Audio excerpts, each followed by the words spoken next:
هنايا كنت غنغرق، هنايا كنت غنموت. واحد المغربي هنايا سميتو محمد نقد 7 ديال الرواح، وواحد الشينويه ماتت له في يده. وصلت بطريقه غير قانونيه كما وصلوا بزاف ديال المغاربه بطريقه غير قانونيه. انا حرقت لانه ما كانش شي حاجه اخرى في ديك الساعه هذيك. المهاجر غير شرعي تقريبا ميني رجل اعمال. المحل ديالي جديد، هذا هو المحل اللي كنت حليته من بعد ديك الفيضانات. 25,000 حتى 30,000 اورو باش تعمل مثلا حنا نقولوا واحد المحل بحال هكا. ملي نزلت طعليت عيني تما هكذا كنجبر بنديره ديال اسبانيا. قلت اخيرا اسبانيا. صراحه بانت لي اسبانيا واعره بزاف. مرحبا بك عندي في الدار ديالي. المهم هذه هي الدار هنا فين كنسكن دابا حاليا. هذا الصالون، هذيك الكوزينه، كاينه واحد التراس. اهم حاجه في الدار هذه اللي كتعجبني انا هي التراس هذه، فكرتني في السطح المغرب. انا ضد الفكره ديال الانسان يتزوج باجنبيه، واكثر الا كانت ماشي مسلمه. وطبعا حتى الا كانت مسلمه فمن احسن يتزوج بنت ولادك. الحقيقه اللي كيخبعوها يعني المهاجرين اللي عايشين هنايا على المغاربه اللي عايشين في المغرب هو ما كيقولوش الواقع. السلام عليكم. حمزه معك برنامج مغربي في الغربه. عليكم السلام، مرحبا بمغربي في الغربه، مرحبا بك في فالنسيا معنا. احنا موجودين دابا هنا في فالنسيا، سينترو دو فالنسيا. معك حمزه طنجاوي، 40 عام، جايب نص ضحيتي هنايا في اسبانيا، واليوم غادي نتعرفوا على بعضياتنا شويه ان شاء الله يا ربي. مرحبا عندكم فالنسيا. مرحبا بك على الرسول. قبل ما نبداو نسمعوا القصه ديالك، كيفاش وصلت لاسبانيا ولا التجربه ديالك هنا في الحياه؟ عرفوا المشاهدين كيف كنتواجدوا هنا دابا بالضبط. احنا موجودين دابا في قلب ديال فالنسيا. هذا اللي كتشوف حدايا هو البلديه ديال فالنسيا، ومرحبا بكم. وحنا دابا في شهر 12 وهذا الجو يعني كنشوف مازال الجو زوين. هذه معنا عندنا الجو زوين. معروفه فالنسيا بالجو هكا. فالنسيا معروفه بالجو ديالها اللي زوين، وعاد معروفه بالنقه ديالها وبالماكله ديالها زوينه. هي الطوب. المهم انا تزاديت في طنجه في واحد الحومه سميتها بني مكاده. الناس اللي كيعرفوا طنجه كيعرفوا بني مكاده، يعني واحد الحومه شعبيه بزاف. المهم بديت كنخدم، كانت عندي 9 سنين، ساليت الدراسه ديالي، بديت يعني ما بقيت من اجل الظروف ما بقيتش كنقرا. بديت كنخدم عندي 9 سنين، خدمت بزاف ديال الحاجات. وصلت مع ديك 13 عام حنا نقولوا بحال اللي شربت عقلي بزاف، وبديت كنشوف الناس كيجوا من اوروبا بالطوموبيلات وداك الشيء. في الحومه ديالنا يعني كنشوفوا الناس طلعوا عامين 3 سنين جاب الطوموبيل كذا، كتقول انت علاش انا ما نحاولش، ما نعملش شي محاولات انا نحرق كذا. صافي بدينا كنهودوا نمرت انا والدراري صحابي، شحال عملت بزاف د المحاولات، حتى واحد النهار جاب الله التيسير وصافي وحرقنا، وبدات القصه عاود بدات معاناه الثانيه عاود.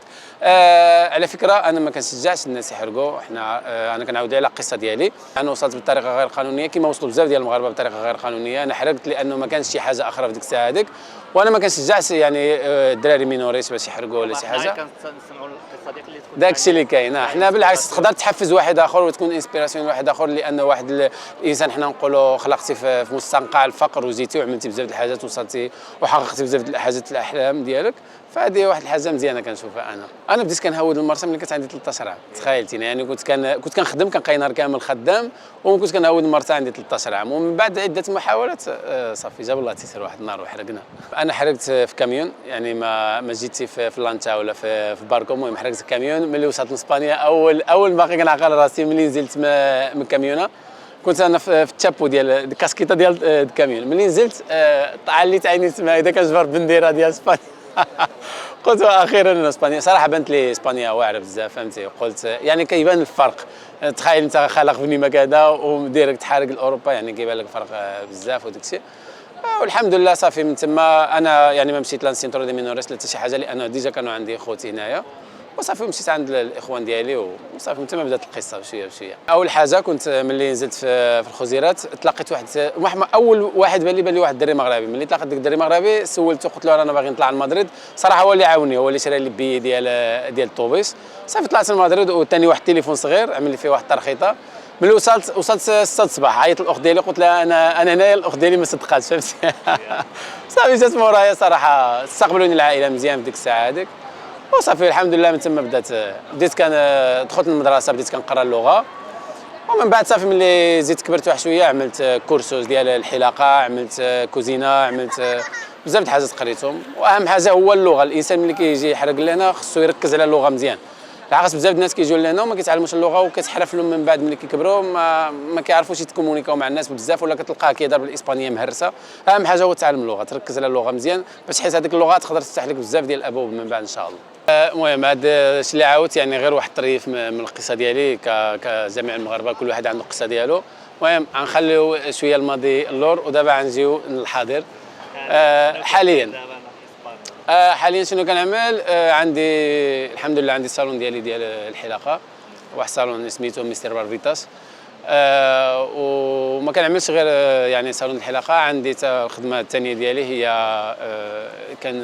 كنشري الديار قدامين وكنصلحهم وكنعمل لهم ديكور وكنبيعهم. لحقاش قريت شويه على ديكوراسيون دانتيريور، شنو هو الديزاين ديال الانتيريور، وصافي الحمد لله. كتبان لي شي غفله هذا شي دار مثلا قديمه شويه كنشريها كنصلحها كامله من الاول وكنعاودها في البيع وصافي.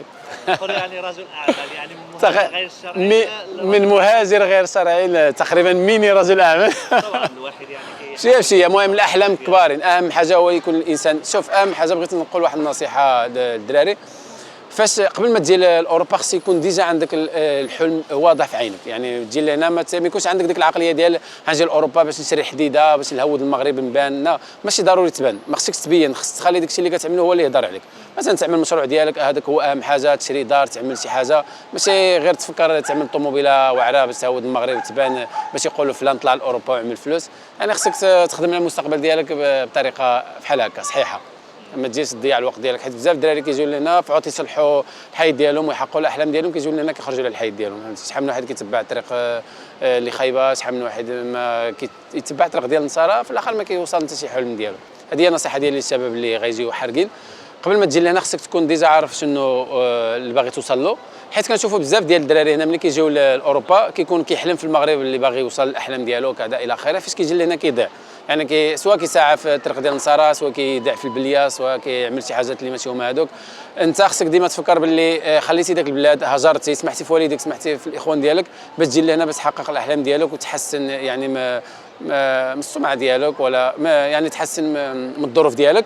ولهذا خصك تجي تتكافح على داك الشيء اللي جيتي عليه، ماشي تجي لهنا تتبع النصارى وكذا، او لا يكون عندك ديك الفكره ديال جيت لاوروبا نشري حديده نهود بها نبان عليها الدراري في المغرب. نو، خصك تخدم على راسك، تعمل مشروع، تعمل دار، تعمل اي حاجه تخلي راسك يهضر على راسك. ماشي ضروري تبين للناس باللي انت عندك فلوس بحديده ولا كذا. هذه هي الفكره ديالي انا اللي كنفكر هذا، وكنظن باللي بزاف الناس حيكونوا متفقين على هذه الفكره هذه. من غير هذا الشيء كامل اللي كدير انت ايضا صانع محتوى يعني في مجال عالم الديكور. هذيك عاونيتك. احنا نقول واحد العالم الثاني ديالي، انا نقول العالم الثالث. عندي العالم الاولاني ديالي هو الحلاقه، العالم الثاني هو كنشري ديار وكنصلحهم، العالم الثالث ديالي هو اللي كنلقى فيها راحتي بزاف اللي هو الانستغرام، يعني ريدي سوسياليز، تيك توك وداك الشيء. العالم الديكور، انا كيعجبني الديكور بزاف، كنديكوري وكنعطي نصائح وبزاف الناس كيستافدوا مني. بزاف الناس كيدخلوا عندي كيقولوا لي حمزه والله الا شكرا لك بزاف، حيت ملي بديتي كتبارطاجي معنا طريقه الديكور ديالك وكذا ولينا كنديكوريو الديار ديالنا. بزاف د الرجال كيدخل عندي كيقول لي حمزه شكرا. لا علاش انسبيري يدخل عندك. والله بزاف الناس، ولا مثلا المحتوى ديالي كيهضر على بزاف د الحاجات. مثلا كنوصي الرجال يعاونوا النساء ديالهم كذا الى اخره. الانسان خصو تكون القدوه ديالو هو رسول الله صلى الله عليه وسلم، يعني كيقول بزاف الاعمال ديالو براسو بيده هو. وهذا بزاف الناس كيدخل عندك كيقول لي حمزه النهار اللي بقيت مراتي كتبعك وبقيت كتبعك انا وليت كنعاون في الدار ديالي، وهذه الحاجه كتفرحني بزاف. فهمت؟ احنا حاليا موجودين في بلاصه طوروس ديال فالنسيا، اللي هي كتفكرني شويه ببلاصه طورو اللي كاينه في طنجه. غير هما هنايا كيهتموا بزاف بالاثارات. مثلا الا صلحوا شي بلاصه كيصلحوها كيخلوها كما هي، ماشي بحال المغرب. كاينه بعض البلايص ملي كيشبروهم كيصلحوهم كيخرجوا عليهم. ماشي غير بلاصه طوروس اللي كاينه في طنجه، سينو حتى اشقر كانت واعره بزاف، مزيونه بزاف. ملي صلحوها حتى واحد ما عجباتو، حتى واحد حنا طنجاو ما بقيناش بعدا كنمشيو لاشقر. وهاد الكلمه اللي قلتيها نكونوا طنجاو فاهمينها مزيان وعارفين شنو على ما كنقول. دابا شدونا حتى بوهنديه اللي كنا كنحماقوا عليها حتى هي شدوها. فهمتي؟ شنو فيها هذه؟ كانت واحد البلاصه مزيونه بزاف طنجه، كنمشيو نجلسوا فيها قهاوي هيدا بالحجار وداك الشيء، كانت واعره بزاف. دابا شدوها. النصيحه مني انا هو فاش ملي يصبروا شي بلاصه يا اما يخلوها كما هي، يعني يصلحوها، غير يخلوها بالطبع ديالها، يعني ما يحاولوش يغيروا فيها يعملوا فيها شي تغيير. لحقاش التغيير اللي كنشوفوه كامل خايب. يعني باقي شي حاجه ما صلحوهاش في المغرب وقلنا واو. حنا كنهضروا على هذا الشيء اثري. فهمتي؟ وصافي كنتمنى ان شاء الله يصلحوا داك الشيء مزيان.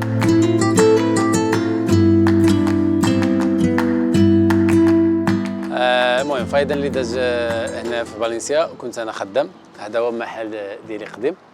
هنايا كنت غنغرق، هنايا كنت غنموت.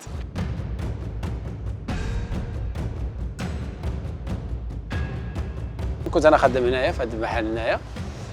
كنت خدام ترانكيل، كان نحسن واحد السيد حتى كنشوف الماء بدا دخل علينا. المهم اول دخل علينا الماء وصل لي حتى لهنا.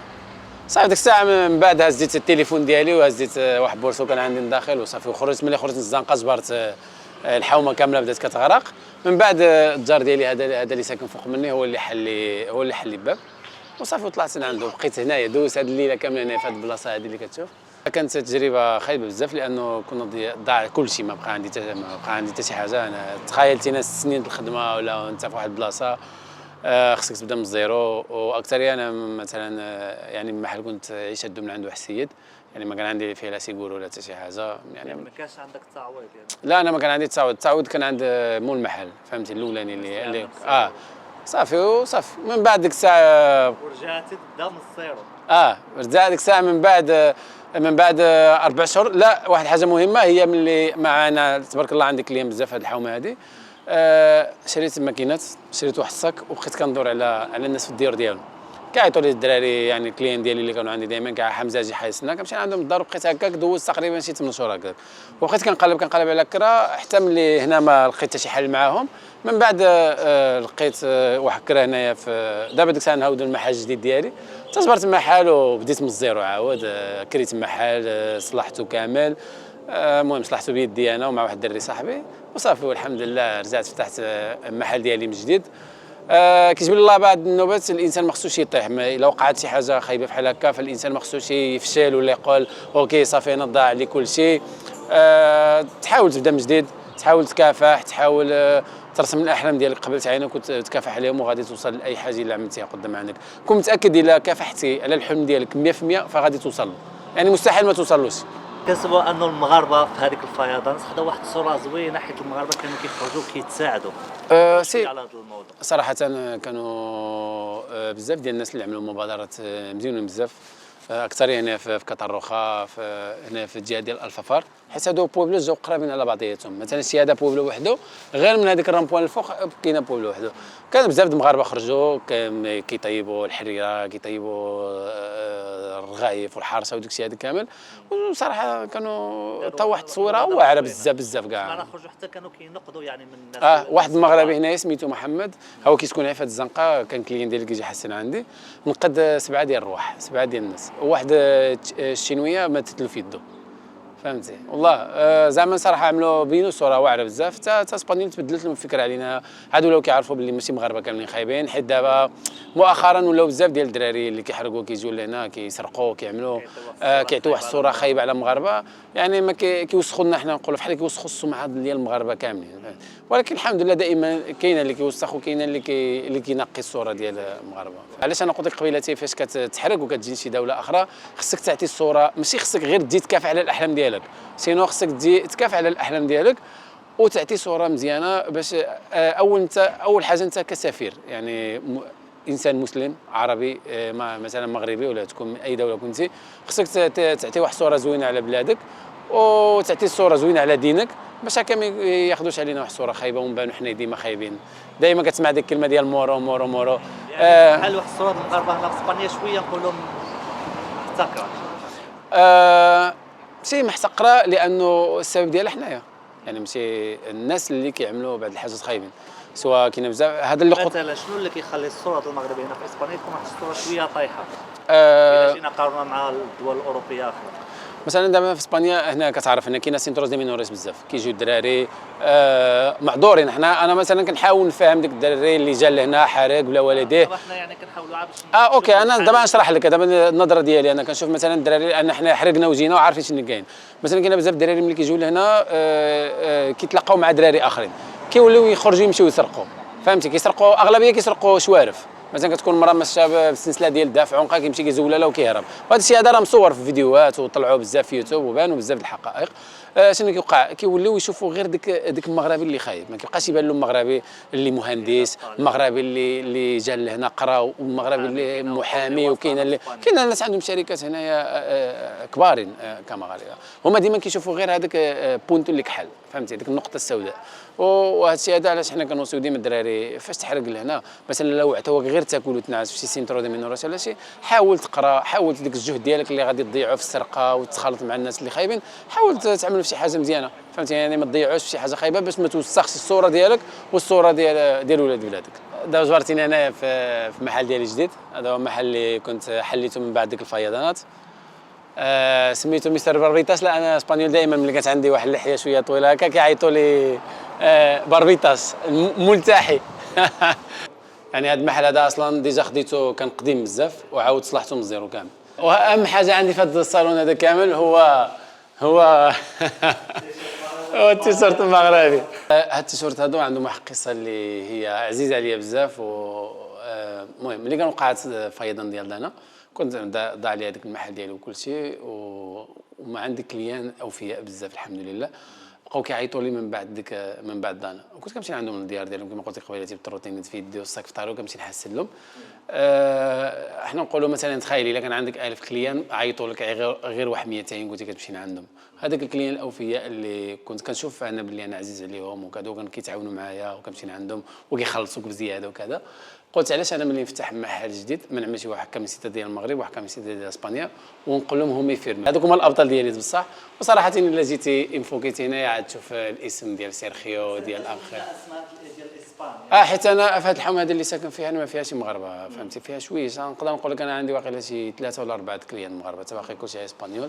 وصراحه تعاملوا معايا الطوب، صراحه عندهم من عزيز بزاف هذه الحومه هذه كامله كيحترموني. مثلا المتفرجين اللي كيتفرجوا مثلا عايشين في اسبانيا وجمعنا واحد المقدار ديال الفلوس وبغاو يفتحوا مشروع حيال قناه في اسبانيا، تقدر تحتاج واحد 10 الاورو حتى 12000 فهمتي، حتى ماشي محل نقي. ولكن مثلا بحال المحل دابا هذا كبير، انا المحل هذا فيه 100 وشي 12 المترو، يعني ضروري خصك شويه عليه. حنا نقولوا ما بين 25000 حتى 30000 الاورو باش تعمل مثلا حنا نقولوا واحد المحل بحال هكا بكل شيء ديالو، مثلا بحال الصوفه ديال الجلد، بحال بلاي ستيشن، التلفازه، داك الشيء. المهم كيطلب شويه لا باش واحد باش حاجه متوسطه يعني متوسطه. انا قلت لك تقدر تبدا من 10 الاورو وانت طالع، وتقدر تعمل محل هنا ب 10 اورو تعمل محل زوين فهمتي، يعني ماشي هكا تا طارتك داك الشيء كيبقى على حساب الكان ديالك. المهم اهم حاجه هو تكافح توصل تعمل المشروع ديالك، ما تبقاش خدام مع الناس، لان الا بقيت خدام مع الناس ما عمرك ما غادي تنجح. خصنا نفرقوا ما بين البلاد والارض والحكومه وحاجات اخرين فهمتي. مثلا انا ما كنكرهش بلادي، انا ممكن ما نكونش متفق مع بعض الحاجات اللي كاين مثلا الحكومه ولا كذا، ولكن بلادنا كنموتوا فيها، تعطينا ولا ما تعطيناش هذاك الحب ما كيستناش باش تعطيك عاد تبغيه فهمتي. يعني لا كارض انا كنموت على الارض، لا طبعا الارض ديالك كتموت عليها، الارض ديالك وديك الرايه اللي فيها النجمه هذه كنموتوا عليها حنايا بلا ما تعطينا الدوله شي حاجه. مثلا بلادك الا كتعطيك داك الشيء اللي محتاجاه ولا باغي توصل له، ما يمكن ما تجيش انت شي بلاد اخرى. مادام كنجيو لاوروبا مثلا ولا كان الامريكان ولا اي بلاصه مشيتي لها الا كتبغي تحسن من الظروف ديالك. مثلا في المغرب 3000 درهم اش غادي تعمل لك في المغرب.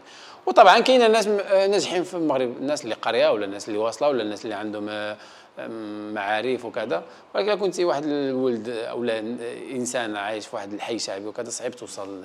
انت شخصيا كتظن لو كنت بقيتي عايش في المغرب وصل لي شوف الله اعلم نقدر، انا مكافح، انا هذه حاجه يعني لا هروب منها. يعني ملي كانت عندي 9 سنين وانا كنكافح كما قلت لك قبيلتي من 9 سنين وانا بديت كنخدم، بعت الميكا، بعت البيض، بعت الحوت، بعت الفروته، بعت الخضره، بعت كل شيء، مكافح من الصغر. نقدر نقول لك الا كنت في المغرب كنت عملت شي حاجه اصلا فهمتني، ولكن ما تقدرش تعرف واش كنت غتوصل لداك الشيء اللي وصل. اقدر وصافي. المهم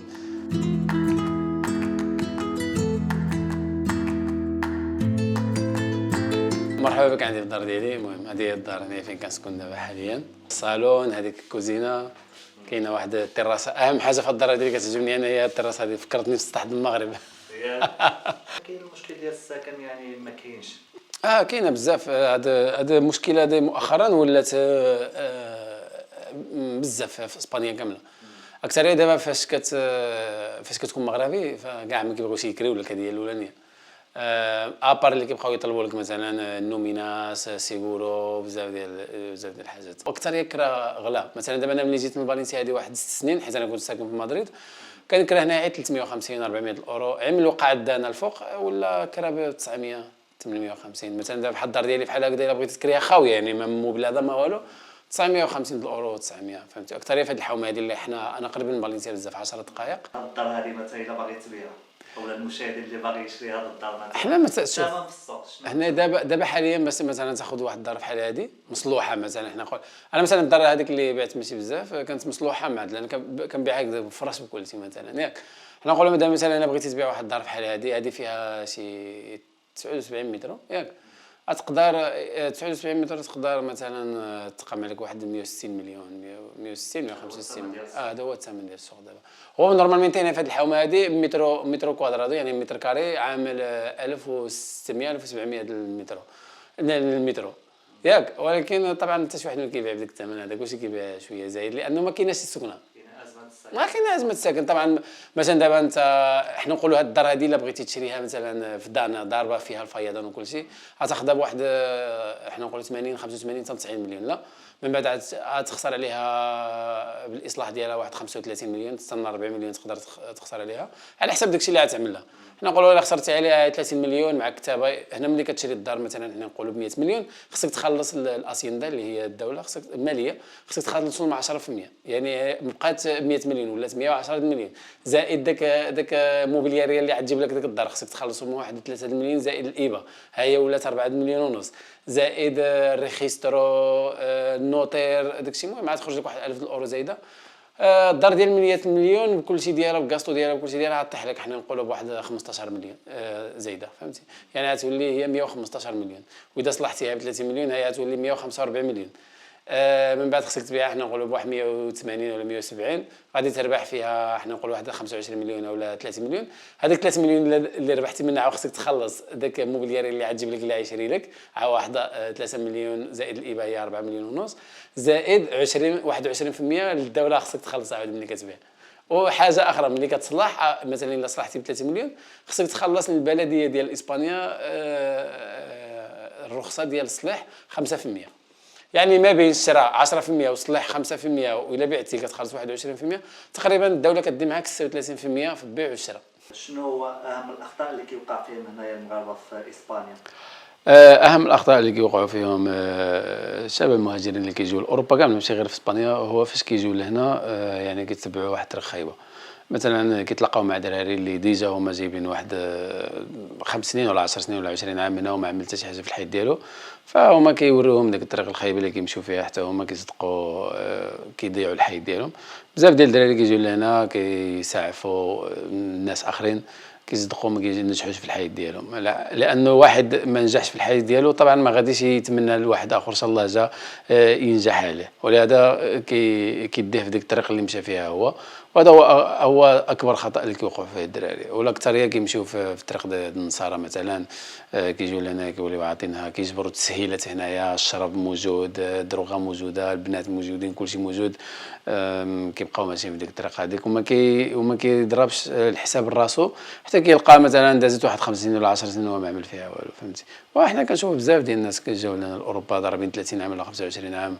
وما عمل حتى شي حاجه فهمتي وهذا هو يعني خصك تشوف الناس اللي عملوا باش تمشي في الطريق ديالو ماشي تشوف واحد ما عمل حتى شي حاجه في الحياه ديالو غادي يقول لك لا عمل في حالي شي حاجه اللي كنت كتمنى شي واحد ينصحك بها مثلا قبل ما تجي من الغربه الحاجه اللي كنت كنتمنى مثلا شي واحد ينصحني بها قبل ما نجي للغربه هو يقول لي مثلا الحياه ماشي سهله هنايا يعني كاين بزاف ديال الناس كتهضر معاهم كيقول لك كاين جوج الطرفين فهمتي كاين الطرف الاول اللي كيقول لك اوروبا ما فيها ما يتاف وكاين الطرف الثاني اللي كيقول لك لا الدنيا واعره طلع تعمل هكذا كيبين لك كلشي ساهل فهمتي حنا بعد ما خصنا نحاولوا الناس ملي يسولونا على اوروبا ولا على حنا اللي عايشين هنا نعطيوهم الواقع يعني نجاوبوهم باجوبه صادقه فهمتي تقول الانسان الواقع اللي كاين ماشي تبني له احلام ولا تسهل له الامور ولا تصعب له مثلا انا ملي كيسولني شي واحد كيقول لي يا اخي حمزه انا باغي نطلع لاسبانيا واش كتنصحني كنقول له ننصحك اذا كنتي مأكد من راسك شنو هما الحاجات اللي باغي توصل لهم في ديك البلد هذاك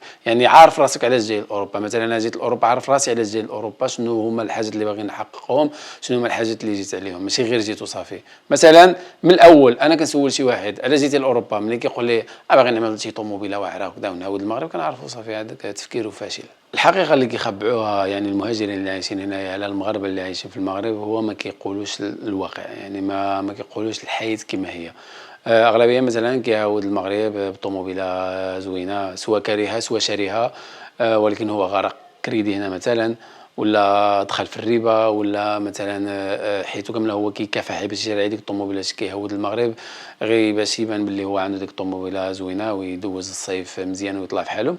والناس طبعا كياخذوا داك الشيء بحال هو الواقع، فهمتي؟ بحال هذا الانسان هذا صافي راه عايش الرفاهيه وعايش الطوب وعايش مزيان. طبعا كاين ناس عايشين هنايا الطوب، عايشين بخير، عندهم شركات ديالهم، عندهم طوموبيلات ديالهم، كيعود المغرب كيعيش كما بغا، هنا في اوروبا كيعيش كما بغا. ولكن الاغلبيه اللي كتلقى كيكافح عام كامل باش يقدر يشري ديك الطوموبيل، ولا كيكافح عام كامل باش يهود المغرب يعيش واحد شهر مزيان وصافي، فهمتي؟ يعني انا كنصح الناس كاملين من الاحسن فاش يسولكم شي واحد على انا باغي نجي لاوروبا، قول له الواقع، قول له داكشي اللي كيتعاش، قول له باللي في اسبانيا الا طلعتي غادي تربح 1200 الاورو، وديك 1200 الاورو غادي تخلص منها مثلا الا كريتي بوحدك بيت غتخلص 400 ولا 450 الاورو، الا مشيتي لمدريد غتخلص 600 500 الاورو. قول له باللي الماكله غادي تصرف في الشهر واحد 250 حتى 300 الاورو. قول له باللي البونو ديال الترانسبورت عامل 60 حتى 70 اورو. قول له الحاجات بحال هادو خصك تقول له من الانسان باش هو ديجا قبل ما يجي لهاد البلاد هادي يكون عارف راسو علاش جاي، فهمتي؟ وإذا تقدر تعطيه شي نصيحه تقول له ملي تطلع لتماك كيفاش تعمل، عمل معاه ورقه وستيلو، قول له انا مثلا كنربح قدا، كنخلص قدا، وكنعمل قدا باش كنقدر نجمع هذا المبلغ هذا في الشهر. حيت انا بزاف د النوابغ هضرت مع دراري صحابي مثلا اللي خدامين في معامل كيربحوا 9000 درهم ولا مليون في المغرب، كيقول لك ما كرهتش يا اخي حمزه نطلع لاوروبا. كنقول له شوف ها شحال كنخلصوا كرا، شحال كتخلص هذه، شحال كتخلص هذه، شوف واش مزيانه ليك. يعني عطيت لك هنا 200 الاورو في الشهر ولا 150 الاورو في الشهر، كيقول لي وانا في المغرب كتشط لي مثلا 6000 درهم 7000 درهم وساكن مع الوالده، ولا 5000 درهم. ماشي كل شيء في المغرب كيربح 2000 درهم ولا 3000 درهم، كاين الناس خدامين مزيانين كيربحوا حتى المليون حتى المليون ونص في الشهر وكذا، وكيقول لك انا لا بلاش ما نطلع. بزاف الدراري والله الا صحابي درت معاهم قال لي صافي بلا ما نطلعش انا وجاو وعملوا فيزا وطلعوا. دائما كنصح الدراري كنقول الا عندك قدرات تعمل فيزا وتجي بحالك لهنا اجي لهنا ضرب واحد شهر شهرين هنا شوف الامور كيفاش غادي، عاد فكر تحرق فيزا. حيت كنعرف بزاف الناس عملوا فيزا وجاو لهنا وملي حرقوها ندموا، كيبقى ديك الساعه ما حلتو يبقى هنا ما حلتو يهود المغرب. شوف الضريبه اللي كنخلصوها حنا كمهاجرين كاملين بينا هو اول حاجه بعد البعد الوالدين ديالك. يعني كل ما كتهود المغرب الناس اللي ما عندهمش والدين ديالهم طبعا كنهضر عليهم، كل ما كتهود المغرب كتلقى والديك كبروا اكثر وكذا. ثاني حاجه الاعياد رمضان وداكشي هذاك اللي كتحس ديما بعد. هنا انا كنشوف الاجواء هنا بارده بزاف، يعني ما كتحسش بشي بديك الدفء اللي كاينه في المغرب. واخر حاجه اللي انا وبزاف د الناس متفقين معايا على هذه الحاجه هذه هو كتحس براسك مقسوم على نصفين، فهمتي؟ فاش كتكون هنا كتقول ما كرهتش نهود بلادي خصني نهود بلادي كذا. ملي كتكون في بلادك كتعود كدوز غير واحد الشهر ولا شي حاجه صافي كيبقى يبان لك الواقع، فهمتي؟ كتشوف داكشي ديال عيد الا تالوا لك الفلوس صافي كتبقى تبان لك في اوروبا. عاود حنا كنقولوا بحال اللي كتعيش مقسوم على جوج، ما حالتك لهنا ما حالتك لتماك.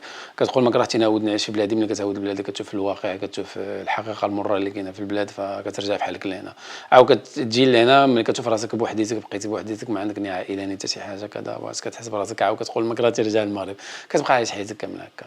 واش انت مع الزواج مثلا الواحد المغربي يتزوج باجنبيه يكون ديك الزواج مختلطه، ولا الواحد زعما اللي كيقول ضروري تكون مغربيه؟ انا ضد الفكره ديال الانسان يتزوج باجنبيه، واكثر الا كانت ماشي مسلمه. وطبعا حتى الا كانت مسلمه فمن احسن تزوج بنت بلادك، هي الاولى، فهمتي؟ حنايا نركزوا في اللي هو اساسي. مثلا انت انسان مسلم ياك، عارف راسك مسلم الحمد لله، كتصلي كتامن بالله عز وجل، غادي تمشي مع النصرانيه كتكذب على راسك، لانه عارف انت بزاف الناس انا كنشوفهم كيقول لك لا وحق هذه عاد تسلم، تتسلم عاد نمشي معاها مثلا نو.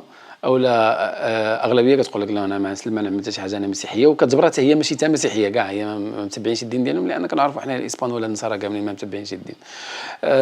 ملي عارف انت راسك مزيان باللي هي ما غاديش تدخل للطريق ديالك وانت ما غاديش تمشي للطريق ديالها، علاش كتضيع معاها الوقت ديالك؟ فهمتي؟ وكتضيع على وقت، لان حتى هي نصرانيه حتى هي انسان. راك شحال من واحد كنشوف انا مثلا كيتزوج نصرانيه كيعمل اوراق وكيسمح فيها، تعديتي عليها غادي تحاسب يوم القيامه على داكشي اللي عملتي.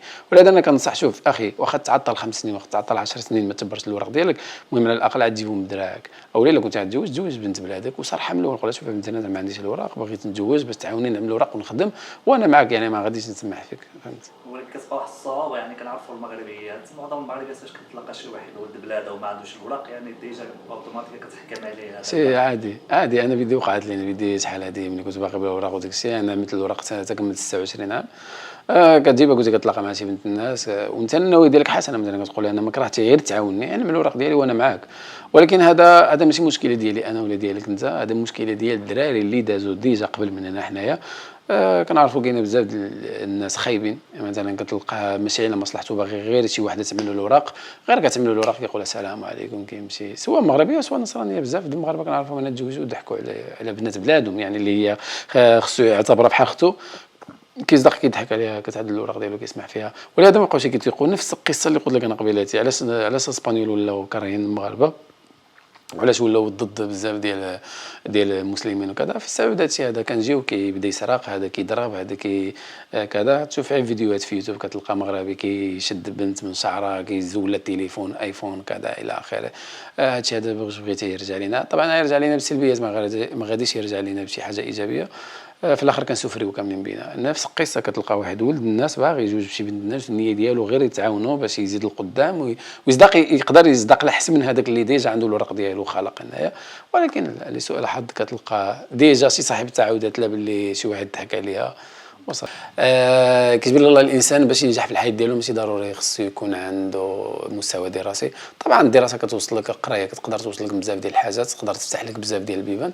ولكن هذا ما كيعنيش باللي الناس اللي ما قراوش يبقاو حابسين على راسهم، يقول لك لا انا ما قريتش ما نخدمش في هذه البلاصه، لا انا ما قريت. ما عمرك ما تشد على راسك، بالعكس كافح، جري، تعلم. الحمد لله موجودين الكتوبه، وعادك دابا الزمن ديال الانترنت تقدر تقلب على اي حاجه، توعى، تكون واعي. الوعي ما كيجيش غير الدراسه، فهمتي؟ تقدر تكون واعي ومربي ومتخلق بلا ما تحتاج تقرا، فهمتي؟ بلا ما تقرا. حنا نقولوا اذا ما كانت الظروف سمحت لك باش تقرا في حالي انا مثلا، فهذا ما كيعنيش بلي انا نبقى شاد على راسي نقول لا صافي انا ما قريتش نبقى الحومه الدار والخدمه. نو بالعكس، نوض كنكافح، جريت، حققت بزاف الاحلام ديالي بدون دراسه، والحمد لله ربي عطانا العقل وكنفكروا مزيان وكنخططوا للحياه ديالنا مزيان، وكل شيء كما كنقول انا بالورقه وستيلو.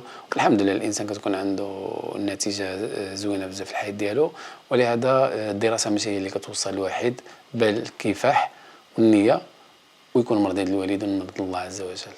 خويا حمزه كنشكرك بزاف على اللقاء اللي عملتي معنا، سالتي لمدينه فالنسيا وفتحتي يعني دارك وقلتي لنا القصه ديالك، كنشكرك بزاف. بالعكس، مرحبا بك على الرسول عين الله. هذا شرف لي اللي تعرفت عليك وجيتي لعندي، تعذبتي جيتي هنا حتى فالنسيا. هذا واجب. شكرا بزاف. بالعكس احنا يعني كنحاولوا نقدموا واحد الحقيقه للناس باش كيشوفوا الحقيقه كما هي، ماشي غير داك الزواق وكذا، باش ما كنكذبوش على الناس. انا ديما كنت هكا كيعجبني هكا ديريكت باش الانسان يعرف شنو كاين. وشكرا لك بزاف، وكنتمنى التوفيق للجميع ان شاء الله يا ربي، والله يرزق كل واحد اي حاجه تمناها.